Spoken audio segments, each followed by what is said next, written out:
तो हेलो भाई, नमस्कार। स्वागत है आप सभी का हमारे स्पेशल सीरीज जीके जीएस की स्पेशल क्लासेस में। देखिए, सबसे पहले हमने जो सीरीज स्टार्ट की है इसकी रेगुलर क्लासेस तो आपको नहीं, लेकिन अल्टरनेट बेसिस पे ये क्लासेस आपको प्रोवाइड की जा रही हैं, पहली बात।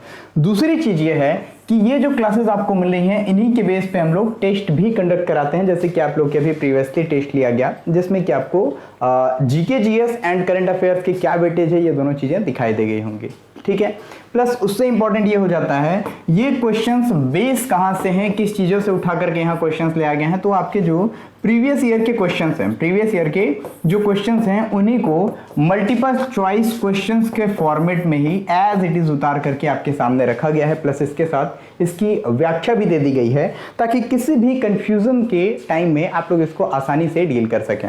अभी हम लोग जियोग्राफी में वर्ल्ड जियोग्राफी डील कर रहे हैं और इस वर्ल्ड जियोग्राफी की सीरीज में आपको सबसे पहले हमने जो मतलब चैप्टर्स पढ़ाए थे, लाइन से हम लोग बहुत सारे चैप्टर्स को पढ़ते हुए आज आ गए हैं अपने वर्ल्ड जियोग्राफी के अक्षांश एवं देशांतर अपने टॉपिक पे, ये ध्यान में रखते रहेंगे, ठीक है। सबसे पहले क्लास को स्टार्ट करने से पहले जो हम लोग बेसिक्स जानते हैं उन बेसिक्स के बारे में सब लोग पहले देख लेते हैं। जब भी हम लोग बात करते हैं अक्षांश और देशांतर की, तो ये हो गई हमारी पृथ्वी, और पृथ्वी पे सबसे पहले आप लोग अक्षांश की बात करें तो ये जो हमारे केंद्र से एक रेखा, एक तरीके से केंद्र से बात की जाए तो वो जो हमारी परिधि को मिलाती हुई रेखा होती है, इसे क्या बोलते हैं? इसे हम लोग अक्षांश बोलते हैं नॉर्मली, ठीक है। इसे तो हम अक्षांश बोलते हैं, लेकिन अक्षांश रेखा किसे बोलते हैं? ऐसे ही कई सारे अक्षांशों को मिलाती हुई जो पृथ्वी के बाहर खींची हुई कई रेखाएं होती हैं, इन्हें हम क्या बोलते हैं? इन्हें हम अक्षांश रेखा बोलते हैं। तो इसी अक्षांश और देशांतर के बारे में हम लोग यहाँ पे पढ़ने वाले हैं। ये तो हो गई अक्षांश रेखाएं जो कि पृथ्वी को कुछ इस तरीके से बांटती है, एक वृत्त के रूप में ये बांटती है और एक दूसरे को कोई भी अक्षांश कहीं पे भी नहीं काटती है, समांतर होती है, ये आप ध्यान रखेंगे, ठीक है। दूसरी बात करें जब हम देशांतर की बात करते हैं यानी लॉन्गिट्यूड की, देखिए इसको क्या बोलते हैं? इसको लैटिट्यूड यानी कि अक्षांश रेखाएं बोलते हैं, इसको लॉन्गिट्यूड यानी कि देशांतर रेखाएं बोलती हैं, जो कि पृथ्वी को प्रत्येक देशांतर बराबर दो भागों में बांटता है। सबकी लंबाई एकदम बराबर होती है। ये क्या है? सारे देशांतर दो जगहों पे एक दूसरे को कट डाउन करते हैं। एक होता है नॉर्थ पोल, दूसरा होता है साउथ पोल, और ये एक वृहद वृत्त का निर्माण करते हैं। हालांकि एक बराबर वृत्त इनकी पूरी तरीके से सर्कल्स होती हैं, ये ध्यान में रखते रहेंगे। और वृहद वृत्त का जब नाम लेते हैं तो ये होता है हमारा, ये जो आपको दिखाई देगा ना भूमध्य रेखा, यानी जिसको इक्वेटर कहते हैं, तो ये इक्वेटर आपको दिखाई देगा, जिसे हम लोग प्रधान या फिर इसको बोलते हैं क्या चीज? इसको हम लोग बोलते हैं भूमध्य रेखा या वृहद वृत्त के रूप में इसे हम लोग जानते हैं। इसको ध्यान रखेंगे, ठीक है। हालांकि इतनी सारी चीजें तो आप लोगों ने पढ़ी होगी, बहुत सारी चीजों को आप लोगों ने पढ़ा होगा। यहाँ पे आपके टेस्ट की बात की जाती है, यहाँ पे आपको उस लेवल से परिचय कराया जाता है जो लेवल आपके एग्जामिनेशंस में अक्सर पूछा जाता है। तो चलिए पहले क्वेश्चन से स्टार्ट करते हैं जो हमारे ऑल कॉम्पिटिटिव एग्जामिनेशंस के लिए मोस्ट इंपॉर्टेंट होने वाला है। और पहला क्वेश्चन आपकी स्क्रीन पे ये रहा। क्वेश्चन है IST यानी इंडियन स्टैंडर्ड टाइम की बात कर रहे हैं। यहाँ पे IST याम्योत्तर 82.5 डिग्री ईस्ट की बात कर रहे हैं। ये आपको सबसे पहले बता दूं कि ये जो 82.5 डिग्री ईस्ट, ये जो हमारी देशांतर रेखा है, इसे हम लोग बोलते हैं भारत का मानक समय जहां से लिया गया है, जो कि प्रयागराज के पास, ये आपने प्रयागराज में नैनी आपने सुना होगा, हालांकि नॉर्मली बोला जाए तो मिर्जापुर के पास से जो है 82.5 डिग्री ईस्ट का ये जो हमारा देशांतर रेखा जाता है, यहाँ से भारत का मानक समय लिया गया है। नॉर्मली बोली जाए तो दुनिया का मानक समय, जिसको कि हम लोग GMT के रूप में जानते हैं, ये ग्रीनविच से लिया गया है, जिससे ग्रीनविच मेरिडियन टाइम के रूप में जानते हैं, यानी कि ग्रीनविच मध्याह्न रेखा या फिर प्रधान मध्याह्न रेखा के रूप में भी हम लोग इसे जानते हैं। GMT जो कि लंदन के ग्रीनविच वेधशाला से होकर के जाती है, ये आप सभी को पता है। नॉर्मली बात करें तो 82.5 डिग्री ईस्ट ये जो है ये भारत का मानक समय दर्शाता है और ये भारत के कई राज्यों से होकर के गुजरता है, ये आप सभी को मालूम है। जब भी हम भारत के मैप को देखेंगे तो कई सारे राज्यों से होकर के ये जो रेखा हमारी गुजरती है, ये कई सारे राज्यों से होकर के हमारी गुजरती हुई चली जाती है। इस तरीके से आप लोग जब भारत के मैप को देखेंगे तो आपको कुछ इस तरीके से ये दिखाई देगा, ठीक है। इसको हम लोग पहले यहाँ पे डील कर लेते हैं। यहाँ से ऐसे कुछ इस तरीके से आपको गुजरती हुई दिखाई देगी। 82.5 डिग्री ईस्ट की जो रेखा है ये आपको ऐसे कुछ दिखाई देगी। तो ये किन किन राज्यों से होकर के गुजरती है, इसका एक समुच्चय आपको दिया गया है। आपको पता करना है कौन सा समुच्चय जो है वो बिल्कुल करेक्ट होगा। जैसे कि फर्स्ट आपको दिया है उत्तराखंड, उत्तर प्रदेश, छत्तीसगढ़ और आंध्र प्रदेश। सबसे पहले कट कीजिए, उत्तराखंड से होकर के नहीं जाती है हमारी जो IST है, पहला ही आंसर गलत हो गया। दूसरे की बात करें, दूसरे में क्या रहा है, उत्तर प्रदेश, झारखंड, छत्तीसगढ़ और उड़ीसा। दूसरे में देखिए झारखंड से होकर के नहीं जाती है हमारी IST, दूसरा भी गलत हो गया। तीसरा देखिए उत्तराखंड, उत्तर प्रदेश, मध्य प्रदेश और छत्तीसगढ़। देखिए यहाँ पे क्या गलत हो गया, यहाँ फिर से उत्तराखंड दे दिया, तो ये भी ऑप्शन आपका गलत है। डायरेक्टली देखें तो चौथा जो ऑप्शन आपको दिखाई दे रहा है, उत्तर प्रदेश, ओडिशा, आंध्र प्रदेश और छत्तीसगढ़, ये हो जाएगा आपका करेक्ट आंसर।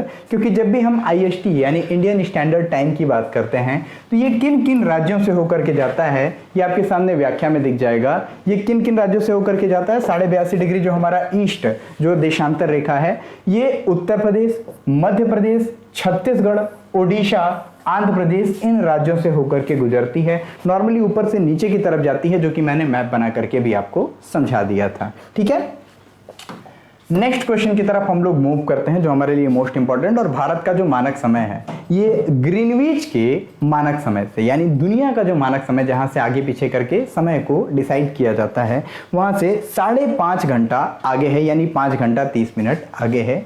ये आप सभी को पता होगा। ओके जिन लोगों ने आंसर सही किया था, मैंने जब तक डिराइव किया तो उसके बीच में जिन लोगों ने आंसर सही किया था, 1 नंबर अपना जोड़ेंगे। नेक्स्ट क्वेश्चन आपके सामने, यदि लंदन से, देखिए ध्यान रखिए, लंदन की बात कर रहा है। लंदन में क्या है, लंदन में ग्रीनविच वेधशाला है, यानी कि 0 डिग्री देशांतर की यहाँ पे बात कर रहा है। तो लंदन में सोमवार को 1:45 पे अपराह्न का मतलब क्या होता है, अपराह्न को हम बोलते हैं PM, प्री मेरिडियन बोलते हैं इसको। तो PM में यानी 1:45 PM यानी दोपहर के बाद की बात कर रहे हैं, एक समाचार प्रसारित किया जाता है। एंड ढाका की बात की जाए, 90 डिग्री ईस्ट यहाँ का मानक समय है। ढाका कहाँ पे, बांग्लादेश की कैपिटल ढाका है, तो इसकी बात कर रहे हैं। ढाका में 90 डिग्री ईस्ट में जो पड़ता है, उसे किस दिन और किस समय सुना जाएगा। मतलब कोई समाचार निकाला गया। अब आपको पता ही है कि हमारी टेक्नोलॉजी इतनी ज़्यादा हाई हो गई है, लंदन में अगर कुछ बोले तो उसको हम लोग लाइव देख सकते हैं। न्यूजीलैंड में मैच हो और इंडिया में हम लोग लाइव देख सकते हैं। तो खैर कनेक्टिविटी बहुत बेहतर है, लेकिन वहाँ पे दिन होगा, यहाँ पे रात होगी, ये तो कन्फ्यूजन तो होगी ही। तो यहाँ पे पूछ रहा है ढाका में कौन सा समय हो रहा होगा, ये आपसे क्वेश्चन पूछा गया। सबसे पहला सोमवार 7:45 अपराह्न की बात कर रहे हैं। अपराह्न यानी कि 7:45। देखिए 1:45 हो रहा है यहाँ पे, और 7:45 PM की बात कर रहा है। क्या ये टाइम होगा यहाँ पे, पहला क्वेश्चन।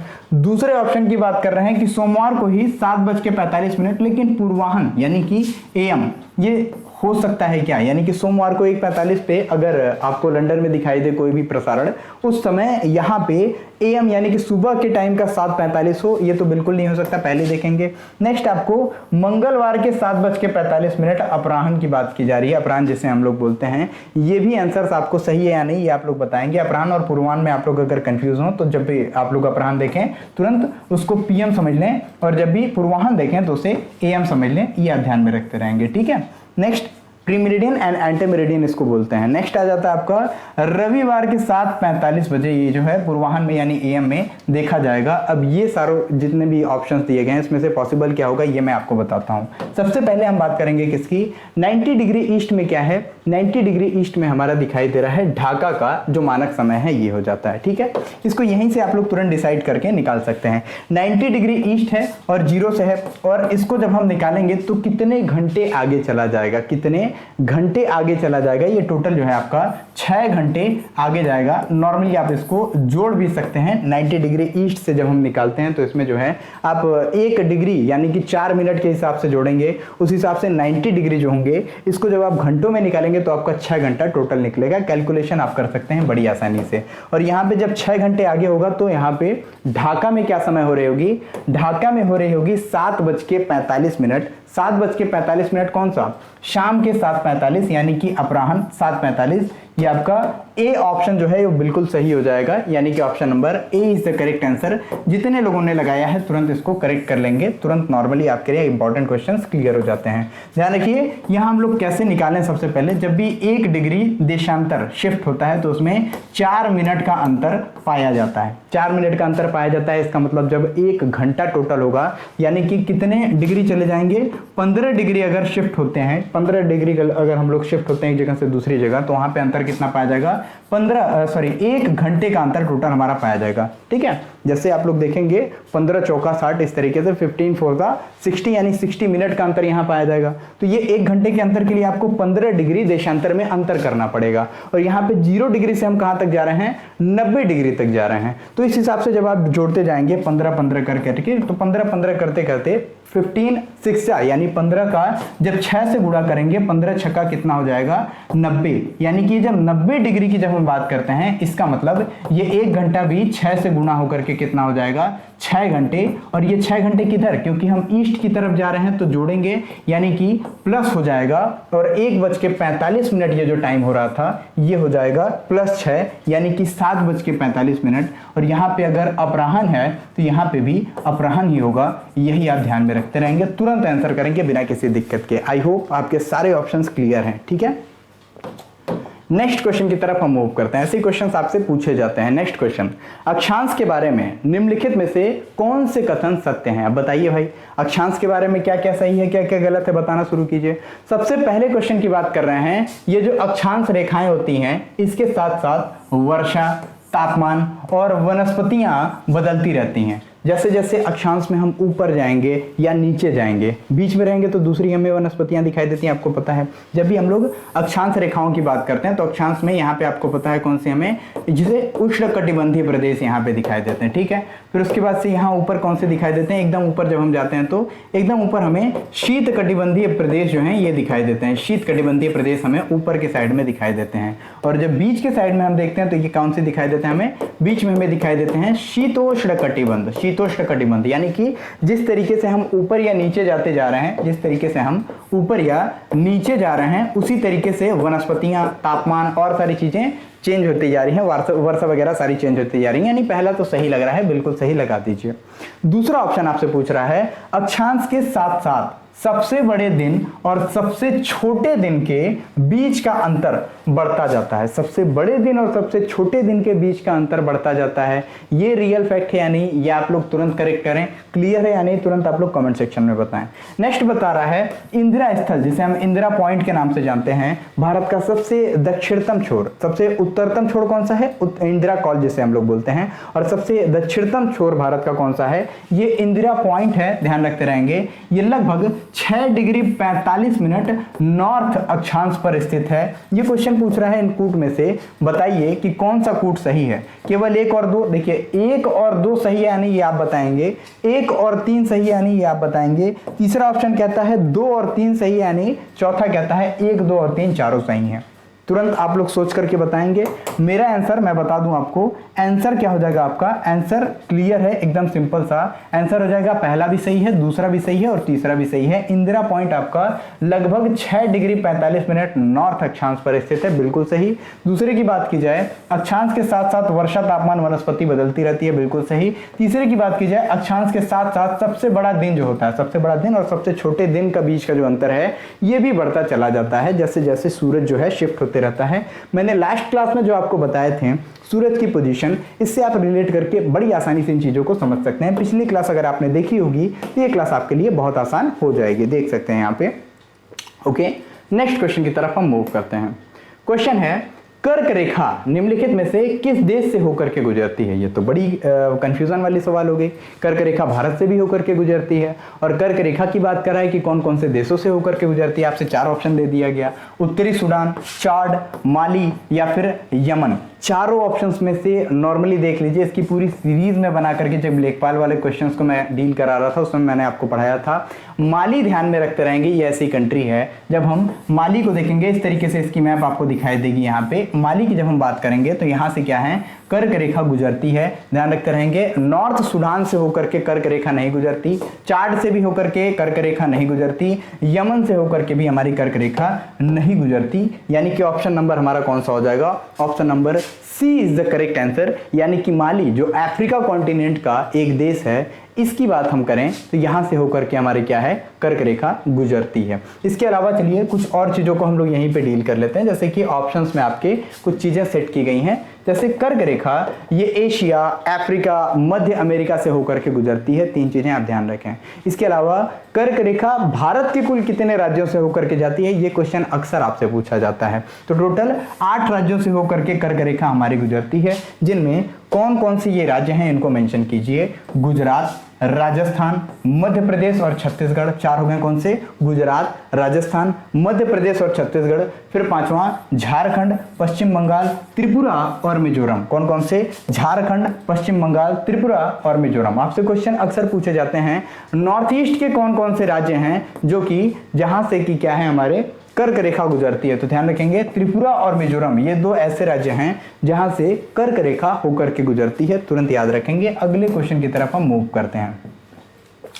क्वेश्चन सिंपल सा है और सामने ही आपके कौन सा कथन सही है ये आपको बताना है। बड़े आराम से पढ़िएगा और बड़े आराम से इसका आंसर कीजिएगा। पहला कथन आपके सामने है, ये माली, पराग्वे, नाइजर, मंगोलिया और लीबिया स्थल अवरुद्ध देश हैं ऐसा बोल रहा है। तुरंत मैप में देखिए और बताइए ये इन सभी देशों की बात कर रहा है। माली की बात की जाए, पराग्वे की बात की जाए, नाइजर, मंगोलिया, लीबिया, ये सभी लैंडलॉक कंट्रीज हैं। क्या इसका मतलब क्या है? इनकी कोई भी बाउंड्री जो है वो सरफेस यानी कि जो भी सी बाउंड्री है उससे नहीं लगती है। क्या जैसे अभी आप लोग पूरे पृथ्वी को देखेंगे, ग्लोब को देखेंगे तो यहाँ आपको कोई कंट्री दिखाई देगी। जैसे इधर साइड में अफ्रीका के आप देखेंगे तो यहाँ पे कौन सा? अटलांटिक ओशियन आपको दिखाई देगा। तो अटलांटिक ओशियन से सीमा साझा करने वाले कोई देश हैं या नहीं? या फिर इधर आपको जो भी हिंद महासागर दिखाई दे या फिर जो भी आपको सागर दिखाई दे, एक तरीके से लैंड बाउंड्री जिसकी कहीं से भी किसी वाटर बाउंड्री से शेयर ना करे, इसे हम बोलते हैं लैंडलॉक कंट्री यानी स्थलरुद्ध देश। तो पहला ऑप्शन आपका पूछ रहा है। दूसरे ऑप्शन में विषुवत रेखा इक्वेडोर, कोलंबिया एंड यहाँ कोलंबिया की बात कर रहा है, ब्राजील एंड चाड से क्या करती है? यहां से कनेक्ट करती है, यहां से होकर के जाती है, ऐसा क्वेश्चन है। ठीक है। तीसरा ऑप्शन आपके सामने कर्क रेखा भारत, चाइना, मैक्सिको, मिस्र से होकर के गुजरती है। अब चौथे ऑप्शन की बात की जाए, चौथा ऑप्शन आपसे कह रहा है कर्क रेखा गुजरात, पश्चिम बंगाल और राजस्थान से होकर के गुजरती है। तो देखिए ये वाला ऑप्शन तो आपको अभी अभी मैंने पढ़ाया, ये जो डी वाला ये तो आपको तुरंत पता चल जाएगा। ये अभी अभी मैंने आपको पिछले क्वेश्चन में बताया, इस वजह से आप क्लियर कर लेंगे। ये आपको याद भी होगा कि डी वाला ऑप्शन तो बिल्कुल सही है सर, क्योंकि गुजरात, पश्चिम बंगाल, राजस्थान इन तीनों राज्यों से भी होकर के कर्क रेखा गुजरती है। टोटल 8 राज्यों से जाती है जिनमें ये राज्य भी हैं। और कर्क रेखा की बात की जाए तो ये भारत से तो होकर जाती है, चाइना से भी होकर जाती है, मैक्सिको और मिस्र से भी होकर के जाती है। तो यानी दूसरा भी सही है, तीसरा भी सही है। दूसरे की बात की जाए तो विषुवत रेखा इक्वेडोर, कोलंबिया या फिर आपके जो ब्राजील वगैरह से होकर के जाती है। चार्ट से इसमें थोड़े से प्रिंटिंग मिस्टेक है, लेकिन चार्ट वगैरह से होकर के क्या है जाती है या फिर इनसे होकर के गुजरती है। तो बोला जाए तो ये भी बी ऑप्शन आपका सही है। लेकिन जब ए ऑप्शन की हम बात करते हैं, ए ऑप्शन में आपको कुछ कुछ कंट्रीज के नाम दिखाई देंगे। कौन कौन से कंट्रीज के नाम? माली तो लैंडलॉक कंट्री है, अभी अभी हम लोगों ने पढ़ा था, इसी वजह से इसको रख दिया। पराग्वे भी आपका लैंडलॉक कंट्री है। इस बार स्टेट पीसीएस में पूछा गया क्वेश्चन है कौन से इसमें से लैंडलॉक थे, पराग्वे इसमें राइट आंसर था। नाइजर की बात की जाए ये भी आपका लैंडलॉक कंट्री है, तुरंत देखेंगे मैप में आपको। मंगोलिया की बात की जाए ये भी आपका लैंडलॉक कंट्री है, बिल्कुल सही। लेकिन जब हम लीबिया की बात करते हैं तो लीबिया एक लैंडलॉक कंट्री नहीं है, ये भूमध्य सागर से सीमा साझा करती है और ट्यूनीशिया इसके बगल में पड़ता है, जो कि मैंने अभी कुछ दिन पहले आपको करंट अफेयर्स में पढ़ाया था। तो उसको भी आप रिलेट करके बड़ी आसानी से याद रख सकते हैं। जब भी आप लोग अफ्रीका के मैप को देखेंगे, देखिए यहाँ पे आपको जब अफ्रीका का मैप दिखाई देगा तो आपको यहाँ कुछ लीबिया दिखाई देता है, पता नहीं आपको दिख रहा होगा नहीं, लीबिया, अल्जीरिया और इसके बीच में ट्यूनीशिया आ जाता है, जिसके बारे में मैंने आपको बताया था। तीनों की क्या है? मेडिटेरियन सी से बाउंड्री लगती है यानी सीमा लगती है। यानी कि ए नंबर जो क्वेश्चन है आपका ऑप्शन है, इसमें बस एक गलती कर दिया, लीबिया को भी अगर नहीं डाला होता तो ये भी सही होता, बट लीबिया ये जो है आपका स्थलरुद्ध देश नहीं है, इस वजह से ये आपका ए नंबर ऑप्शन जो है ये गलत हो जाएगा। ठीक है, नेक्स्ट क्वेश्चन की तरफ मूव करते हैं। कौन सा कारक पृथ्वी के तापमान को प्रभावित नहीं करता है? ध्यान रखेंगे, अक्सर हम लोग कॉन्फिडेंस में आकर के नहीं करता है ये नहीं पढ़ते हैं। तो नहीं करता है में क्या है? कौन कौन सा कारक पृथ्वी के तापमान की बात, की पॉइंट तुरंत कीजिए, तापमान की बात, किसी स्थान की अक्षांश और देशांतर रेखाएं दोनों। अब बताइए ये सही है या नहीं? दूसरे की बात ऊंचाई, समुद्री धाराएं, प्रचलित पौने, दूसरे को बताइए सही है या नहीं। तीसरा, समुद्र से दूरी, भूमि और जल का विस्तार या फिर भूमि जल का जो वितरण है, ये सारी चीजें प्रभावित करती हैं या नहीं। और चौथा, स्थान का जो ढाल है ये प्रभावित करता है या नहीं। तुरंत देखेंगे, सारी चीजों को मिलाते चलें।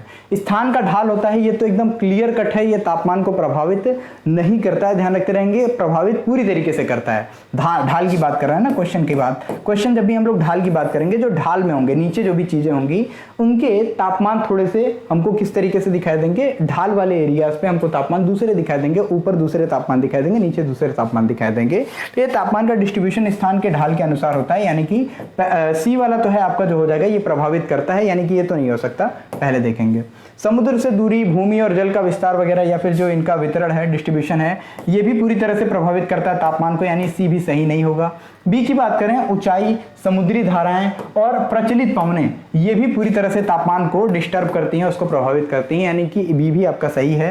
लेकिन जब हम ए की तरफ चलते हैं, जब ऑप्शन नंबर ए की तरफ चलते हैं, तो आपको दिखाई देगा किसी स्थान की अक्षांश तो ठीक है, अक्षांश तक तो बात ठीक थी, लेकिन जो ही इन्होंने देशांतर की बात की, देशांतर अक्षांश दोनों नहीं तापमान को डिस्टर्ब करते हैं, केवल अक्षांश रेखा तापमान को डिस्टर्ब करता है, प्रभावित करता है। जैसे जैसे हम लोग ऊपर जाते जाएंगे वैसे वैसे तापमान जो है हमको बहुत ज़्यादा ऊपरेंगे, तो फिर उसके बाद से हमको जैसे ही मतलब ध्रुवों की तरफ अक्षांश रेखा पे जाएंगे तो तापमान कम मिलेगा, और विषुवत रेखा की तरफ आने की तरफ हमें क्या है, हमें तापमान ज़्यादा मिलती है। लेकिन देशांतर रेखा में ऐसा कुछ नहीं है। देशांतर रेखा में किसी भी तरीके से आप इधर उधर जाइए, आपको बराबर ही सारी चीज़ें, देशांतर से बहुत ज़्यादा तापमान प्रभावित नहीं होता है। तो ये आपका ए नंबर ऑप्शन जो है ये करेक्ट हो जाएगा, ध्यान रखेंगे, ठीक है। माइनर से अंतर है, ध्यान रखेंगे, ऐसे क्वेश्चन आजकल पूछे जा रहे हैं। अगला क्वेश्चन, निम्नलिखित में कौन से कथन सही हैं। अब ये क्वेश्चन मैं आपको स्टार्टिंग में ही पढ़ाया था। क्वेश्चन ए ऑप्शन बोलता है, कौन सा कथन सही है, ध्यान रखिएगा, ए ऑप्शन बोलता है प्रत्येक 15 डिग्री देशांतर पर 1 घंटे का अंतर पाया जाता है। ये तो सही है भाई, ये तो मैंने स्टार्टिंग में ही बताया था, तो पहला तो हो गया सही। दूसरा, 180 डिग्री पूर्वी और पश्चिमी देशांतर में 1 दिन और रात का अंतर मिलता है, 1 दिन और रात, दिन या फिर रात का अंतर मिलता है, तो बिल्कुल सही है। 180 डिग्री अगर इधर आपको दिखाई दे रहा है एक देशांतर, तो दूसरा देशांतर आपको इस तरफ दिखाई देगा। तो यहाँ पे अगर सूरज की रोशनी पड़ रही है तो यानी आपको एक साइड क्या दिखाई देगा, दिन दिखाई देगा, और इधर जो है सूरज की रोशनी नहीं पड़ रही है, इस वजह से इधर आपको रात दिखाई देगा। तो ठीक है, आंसर क्या हो जाएगा आपका, दूसरा भी सही हो गया। तीसरे की बात, अंतरराष्ट्रीय तिथि रेखा के पूर्व और पश्चिम में 1-1 दिन का अंतर मिलता है। अंतरराष्ट्रीय कौन सी है, अंतरराष्ट्रीय तिथि रेखा, जिसे हम लोग बोलते हैं कौन सी, जो हमारी जीएमटी होती है, ग्रीनविच मेरिडियन टाइम, इसी के जस्ट ऑपोजिट में जो हमारी अंतरराष्ट्रीय जो तिथि रेखा है, जिसके एक तरफ दूसरा दिन, दूसरी तरफ दूसरा दिन होता है, इसे नॉर्मली कहाँ से हम लोग गुजरता हुआ देखते हैं, पैसिफिक ओशियन यानी प्रशांत महासागर से होते हुए देखते हैं, जिसकी एक तरफ अलास्का अमेरिका का पार्ट और दूसरी तरफ साइबेरियन पोर्शन ऑफ रशिया पड़ता है। इसको हम लोग देखते हैं किस तरीके से इसको बनाते हुए नीचे ले जाते हैं, और इसके अगर पूरब की तरफ जाएं तो और पश्चिम की तरफ जाएं तो आपको 1 दिन का अंतर पूरा दिखाई देगा, तुरंत दिन चेंज हो जाता है। इसी वजह से ये भी आपका ऑप्शन तीसरा भी सही हो गया। तो ऑप्शन कौन सा सही होगा, कहीं मत देखिए, आंख बंद करके D is the correct answer लगाइए और तुरंत अगले क्वेश्चन पे मूव कीजिए। क्वेश्चन नंबर नेक्स्ट क्या है आपका, किस महादेश, महादेश मतलब महाद्वीप होता है, ध्यान रखेंगे, it is this question is talking about continents. तो इसमें ध्यान रखेंगे हम लोग, किस महादेश की मुख्य भूमि से होकर कर्क रेखा, विषुवत रेखा एवं मकर रेखा तीनों गुजरती है। अब जितने लोग मेरे पुराने स्टूडेंट्स हैं, जितने लोग मेरी करंट अफेयर्स की डेली क्लासेस देखते हैं, उनको पता है कि सर ये अफ्रीका इकलौता कॉन्टिनेंट है, इकलौता महाद्वीप है जहां से कर्क रेखा, मकर रेखा और विषुवत रेखा तीनों होकर के गुजरती है। ये मैंने आपको कई बार पढ़ाया है, कई बार पढ़ाया है। इससे कौन कौन सी नदियां काटती हैं, ये सारी नदियों की बात भी मैंने आपको बताया था। आंसर इसमें क्या हो जाएगा, बी, यानी कि Africa is the correct answer. जितने लोगों ने लगाया एक एक नंबर बढ़ा लेंगे। क्वेश्चन नंबर नेक्स्ट आपसे पूछा जाता है कि कथनों पे विचार कीजिए। चलिए भाई थोड़ा सा विचार कर लेते हैं। अरोरा की बात कर रहा है, पहले बता दूं अरोरा होता क्या है। अरोरा सूर्य के जो चुंबकीय, एक तरीके से जो चुंबकीय प्रभाव की वजह से इनकी जो लपटें निकल करके आगे जाती हैं, और लपटें निकल करके जिसकी वजह से क्या है, पृथ्वी के कभी कभी चुंबकीय क्षेत्र से होकर के प्रकाश उत्पन्न करती हैं, जिससे कि पृथ्वी के साइबेरियन पोर्शन में, यानी कि उत्तरी और दक्षिणी ध्रुव के एरिया में भी अगर बात किया जाए तो हमें चमक दिखाई देती है ग्रीन कलर की, या फिर बहुत सारी चमक दिखाई देंगी, जिस जिसे उत्तरी ध्रुव पे अरोरा ऑस्ट्रेलिस और दक्षिण ध्रुव पे उत्तरी ध्रुव पे अरोरा बोरियोलिस और दक्षिण ध्रुव पे अरोरा ऑस्ट्रेलिस के नाम से हम लोग जानते हैं। ठीक है, दक्षिण ध्रुव पे अरोरा ऑस्ट्रेलिस एंड उत्तरी ध्रुव पे अरोरा बोरियोलिस के नाम से जानते हैं। तो पूरी चीज आप लोगों ने देख लिया जो मैंने बताया था। ठीक है, अब ऑप्शंस को डील करते हैं। अरोरा केवल मध्य अक्षांशीय क्षेत्रों में ही देखा जा सकता है। बिल्कुल गलत, मध्य अक्षांशीय क्षेत्रों में तो ये देखा ही नहीं जाता है, पहले ही गलत हो गया। दूसरा, सौर पवन और मैग्नेटोस्फेरिक प्लाज्मा के एक दूसरे के आकर्षित करने से अरोरा उत्पन्न होता है। बस मैंने सिंपल वर्ड में बताया था, वही समझ लीजिए। मैग्नेटिक फील्ड क्रिएट होने की वजह से इनकी जो सूर्य की लपटें होती हैं ये निकल करके आगे चली जाती हैं बाहर की तरफ, इसी से अरोरा क्रिएट होता है। दूसरा बिल्कुल सही हो जाएगा आपका। तीसरा, अरोरा केवल उत्तरी गोलार्ध में ही देखा जा सकता है। बिल्कुल गलत, कहें उत्तर में ही देखा जाएगा, दक्षिण में भी देखा जाएगा। दोनों तरफ से होकर के गुजरती है तो उत्तर और दक्षिण दोनों तरफ जाएगा, यानी कि अरोरा ऑस्ट्रेलिस भी होगा दक्षिण की तरफ और अरोरा बोरियोलिस भी होगा उत्तर की तरफ। तो इसको नाम बांट दिया जाता है लेकिन चीज एक ही है, अरोरा है। ये पूरी तरीके से देखेंगे। सो ऑप्शन नंबर आपका कौन सा? B is the correct answer हो जाएगा, केवल 2 हो जाएगा आपका राइट आंसर। और अगले क्वेश्चन की तरफ हम मूव करें तो क्वेश्चन आपके सामने रखा गया है क्या? कौन से कथन सही हैं या हैं? तुरंत आंसर करेंगे आप लोग इसका। कौन सा कथन सही है या कौन सा कथन सही है ये बताएंगे। दोनों कथन सही है या फिर एक कथन? पहला कथन, भारत के सुदूर पूर्व यानी कि भारत के सबसे पूर्व की तरफ बात कर रहा है और सुदूर पश्चिम के बीच लगभग 2.5 घंटे का समय अंतराल है। अब आप बताएंगे ये आंसर सही है या नहीं। और ग्रीनविच मध्याह्न रेखा जो है ये फ्रांस और स्पेन दोनों से होकर के गुजरती है। बताइए कौन सा आंसर सही है। सबसे पहले तो आपके दूसरे वाले के आंसर मैं दे दूं, ये जो ग्रीनविच रेखा है ये फ्रांस और स्पेन, फ्रांस और स्पेन और कई सारी कंट्रीज से भी होकर के गुजरती हैं, अभी हम लोग डील करेंगे। लेकिन भारत के पूर्व और पश्चिम के बीच में जो अंतर है ये 2.5 घंटे का नहीं, ये टोटल अंतर 2 घंटे का दिखाई देता है। टोटल जब आप देखेंगे, अरुणाचल प्रदेश जो हमारे सबसे पूर्वी क्षेत्र पे पड़ता है और गुजरात जो हमारे सबसे पश्चिमी क्षेत्र पे पड़ता है, इन दोनों के इसी वजह से बोला जाता है 2 घंटे का जो लॉस होता है ये अरुणाचल प्रदेश वालों को बीच में होने की वजह से इसको अक्सर डील किया जाता है। सो ऑप्शन नंबर ए तो आपका सही नहीं होगा, लेकिन जो बी है ये बिल्कुल सही हो जाएगा, क्योंकि जो हमारी ग्रीनविच रेखा है ये कहां से होकर के जाती है? ये यूनाइटेड किंगडम, जो कि लंदन के ग्रीनविच से होकर के यूनाइटेड किंगडम, ठीक है, ये ध्यान में रखते रहेंगे। फ्रांस, स्पेन, अल्जीरिया, माली, बुर्किना फासो, टोगो एक कंट्री है, ध्यान रखते रहेंगे। घाना से भी होकर के जाती है और अंटार्कटिका कॉन्टिनेंट से होकर के जाती है, ध्यान में रखते रहेंगे। अंटार्कटिका में ये एक क्वीन मॉड लैंड है, एक क्वीन मॉड लैंड के नाम से जाना जाता है, यहां से होकर के ये गुजरती है। अक्सर ऐसे क्वेश्चन पूछे जाते हैं तो इसको ध्यान में रखेंगे, ठीक है। सो ऑप्शन हो जाएगा आपका बी, केवल 2 सही है। जितने लोगों ने लगाया मैं चाहूंगा कि उनके लिए तालियां हो ही जाएं। अगले क्वेश्चन की तरफ चलते हैं। क्वेश्चन पूछ रहा है भारत का जो मानक समय है IST है, यानी इंडियन स्टैंडर्ड टाइम है, ये भारत की भौगोलिक सीमा के संदर्भ में कौन सा कथन इसमें से सही है? बताएंगे कौन कौन सा कथन भौगोलिक सीमा के बारे में इसमें क्लियर है, ये आप बात करेंगे। पहले की बात करें, विधिक माप विज्ञान अधिनियम 2009, ये एक अधिनियम है, एक्ट है, पारित कर दिया गया था। इसमें IST को भारत का विधि मान्य समय निर्धारित किया गया है। ये थोड़ी सी पॉलिटिकल टाइप की हो जाती हैं चीजें, आपको पता होगा नहीं होगा पता नहीं, मैं अभी क्लियर करूंगा इसको। दूसरा ऑप्शन, IST को CSIR NPL द्वारा व्यवस्थित किया जाता है, ठीक है। और तीसरा बोलता है भारत का देशांतरीय विस्तार 30 डिग्री है, जिसके कारणवश सूर्य पूर्व में पश्चिम की तुलना में 3 घंटे पहले अस्त होता है। देखिए 3 घंटे पहले नहीं अस्त होता, 2 घंटे पहले अस्त होता। अभी हमने पिछले क्वेश्चन में पढ़ा था, तुरंत देख लीजिए, ठीक है।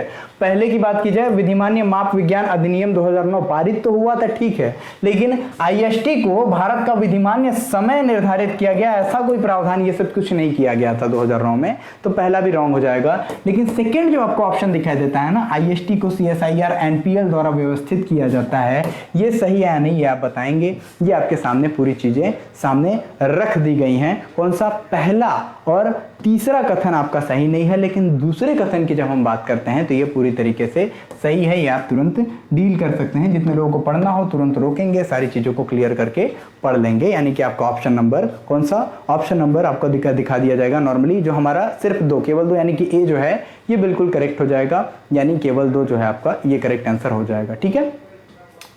आखिरी क्वेश्चन की तरफ हम आ गए हैं। ये आखिरी क्वेश्चन है हमारा और इसको हम लोग पूरी तरह से डील करते हैं। क्वेश्चन नंबर फर्स्ट आपके सामने, निम्नलिखित में से कौन से कारक दिए गए स्थान पर वायु के तापमान वितरण को नियंत्रित करने के लिए उत्तरदायी है? बताइए कौन कौन से कारक? अक्षांश, उन्नत अंश, समुद्री धाराएं या वायु का द्रव्यमान। नीचे दिए गए कूट का प्रयोग कीजिए और सही उत्तर का चयन कीजिए। केवल 1 2 3, केवल 1 3 4, केवल 2 और 3 या सारे 1 1 2 3 और 4? बताइए कौन सा इसमें से सही है? ये मैं आपके भरोसे वतन साथियों करके चलता हूं। आज के लिए इतना ही। देखिए ये पूरी तरीके से आपको यहाँ पे आंसर भी मिल जाएगा। अगर आपको आंसर देखना है तो इसको आप लोग डाउनलोड कर सकते हैं हमारे टेलीग्राम चैनल से। आखिरी क्वेश्चन आपके लिए मैं होमवर्क के रूप में छोड़ करके जाता हूं और जुड़े रहें हमारे परीक्षा मंथन के ऑनलाइन प्लेटफॉर्म से अपनी तैयारियों को आगे बढ़ाते हुए। इस क्वेश्चन के आंसर आप कॉमेंट सेक्शन में करना बिल्कुल मत भूलिए और पूरी मेहनत के साथ, पूरी ताकत के साथ आप आगे बढ़िए, क्योंकि जरूरी नहीं अगर आपको सफल होना है तो कोचिंग ज्वाइन ही करना पड़े। बहुत सारे मटेरियल और बहुत सारी चीजें हम लोग आपको फ्री ऑफ कॉस्ट और पूरी मेहनत के साथ प्रोवाइड कराते रहेंगे जब तक आप सफल नहीं हो जाते। तब तक के लिए पूरी शुभकामनाओं के साथ जय हिंद, भारत माता की जय। हम फिर से मिलेंगे इसी के साथ अगले क्लासेस में। तब तक के लिए जय हिंद।